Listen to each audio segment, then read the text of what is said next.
Добар ден, драги превачиња. Добро дојдовте во нашата училница.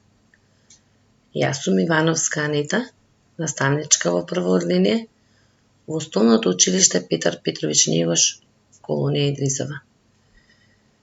Денешната тема е наменета за учениците од прва одлинија по предметот ликовно образование.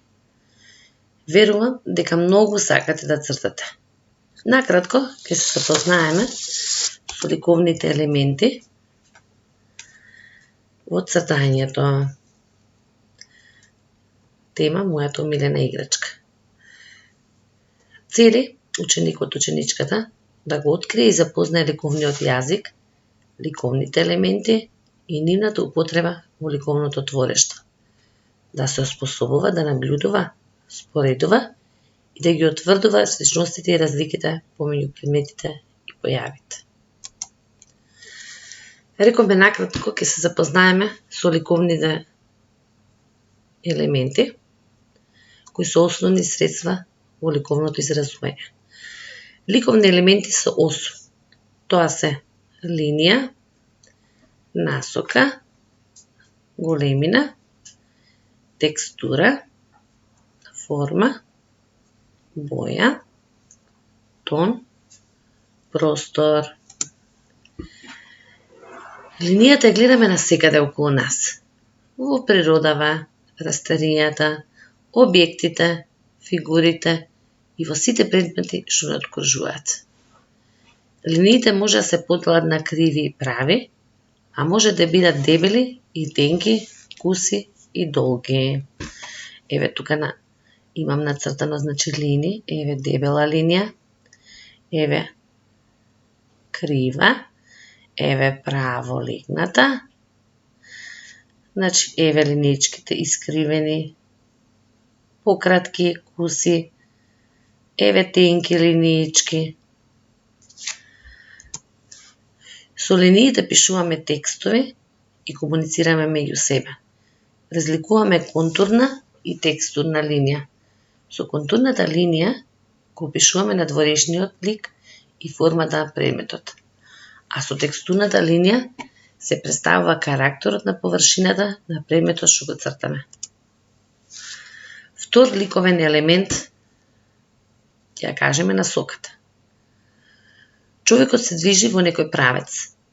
Правецот или насоката каде одиме зависи од нашата цел. Нашето око цело време се движи во некоја насока. Гледаме пред себе, лево или десно, горе или долу. Ако гледаме авион кој слетува или полетува, нашата насока на гледање е коса.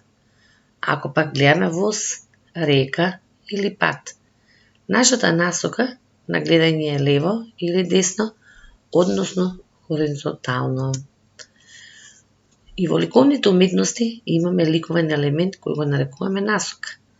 Тоа зависи од тоа како се движи нашето око, кога гледаме некој уметничко дело. Во зависност од тоа како се движи нашето око, разликуваме хоризонтално, вертикално и коса насока. Меѓутоа има и некои дела во кои нашето око се задржува внатре во делото, бидејќи нема некоја сила која одредува насока. Тогаш велиме дека делото е без насока. Трет ликовен елемент е големината. Една зграда може да кажеме дека е голема ако ја споредиме со помала. Ама може да кажеме дека е мала ако ја споредиме со поголема. Сите големини можат да бидат помали или поголеми, само зависи со што се споредуваат. Во секоја ликовна творба употребуваме разни големини на форми, линии и бои, со цел да направиме убава композиција. Тука ви е дадена зграда, еве голема, според незе еве помала. Меѓутоа оваа малата е спрема незе помала. Разликите во големината. Се она што не откружува има одредена големина, помала или поголема. Сите големини на светот велиме дека се релативни во зависност од тоа која големина со што ја споредуваме. Ево уште еден пример. Вие како личност имате може помало братче, сестриче, братучетка. Значи, вие од братучетката сте поголем. Меѓутоа, вашата мајка е поголема од вас.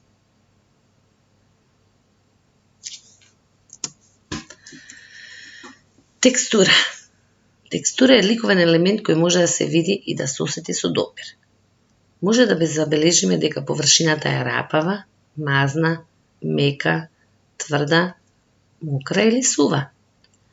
Ако површината ја представиме во цртеж, слика, графика или во скулптура, резултатот го нарекуваме текстура. Според тоа како настанува, има природни, вештачки и имитации на текстури. Природните текстури, како корите на дрвата, плодовите, каменот, песокот и се што е од природно потекло, се природни текстури. Додека вештачки текстури се производи од дрво, метал, пластика, бои, хардија и друго што е произведено од човекот. Имитација на текстура. За разлика од природната и вештачката нема текстилно својство, поради тоа што не е вистинска. Формата е уште еден ликовен елемент. Надворешниот изглед на еден облик, представен на цртеж, слика, график или скулптура. Околу нас постојат безброј форми направени од природата или од човекот. Формите направени од природата ги нарекуваме природни, а формите создадени од човекот вештачки. Значи, природни форми можеме да ги кажеме јаболкото, овошето, значи патлижанот, краставицата, пиперката, тоа е природна форма. А додека вештачка е све што е произведено од човекот, значи пенкалцето, моливчето, гумичката, еве тука е представена книгата, наочарите и многу вештачки форми. Бојата е исто еден многу главен елемент, која се среќава насекаде околу нас. Во природата, на предметите и се што постои на светот има боја. Бојата се гледа само кога има светлина, природна или вештачка. Значи, природна светлина која е сонцето, а вештачка сијалицата, осветлувањето. Боите ги делиме на примарни и секундарни. Примарни бои се црвената, сината и жолтата. Со меѓусебно мешање добиваме некои од секундарните бои: зелена, виолетова или портокалова. Во ликовниот јазик белата и црната не се бои, туку представуваат светлина или темнина.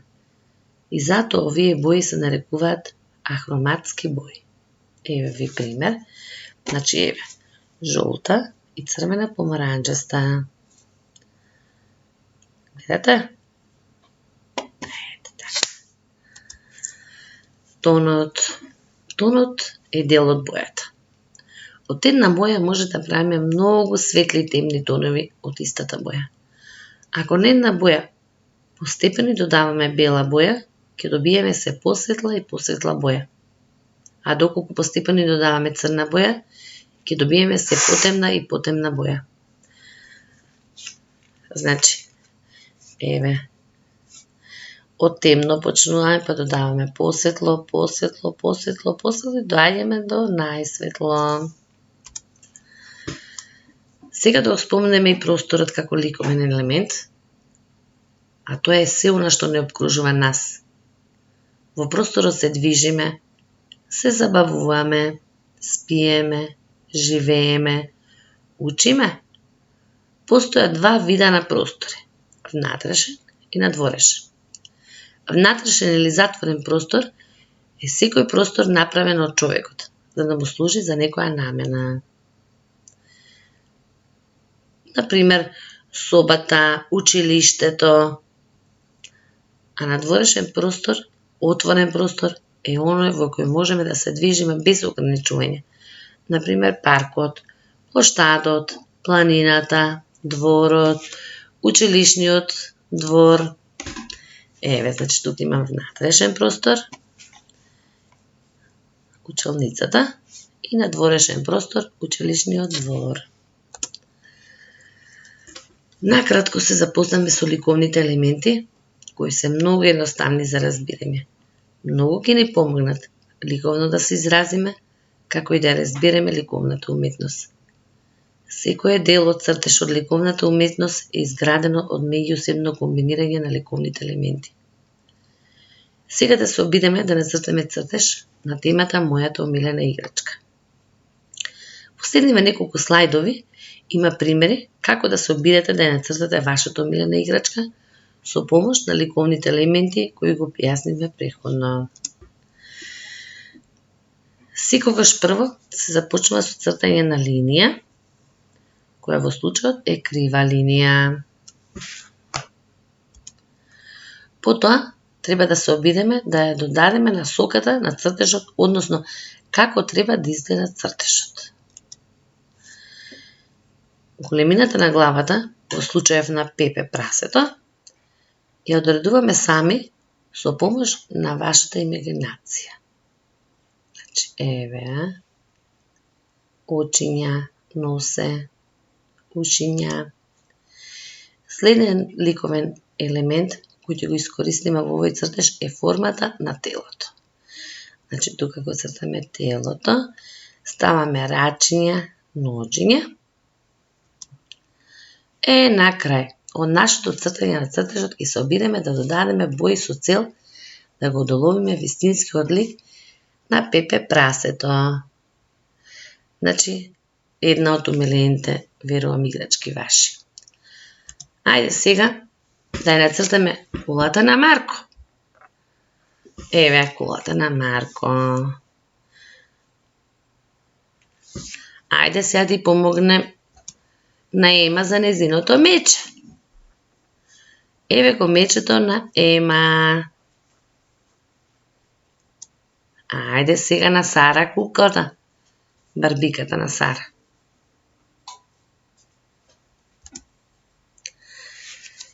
Секој од вас има омилена играчка. Играчка со која секојдневно си играте и многу ја сакате. Ајде, мои првачиња, земете ја играчката пред вас. Земете моливче, блокче, боички и за домашна работа нацртајте ја вашата омилена играчка. Ви благодарам на вниманието и соработката на денешниот час. До видување, до следно видување.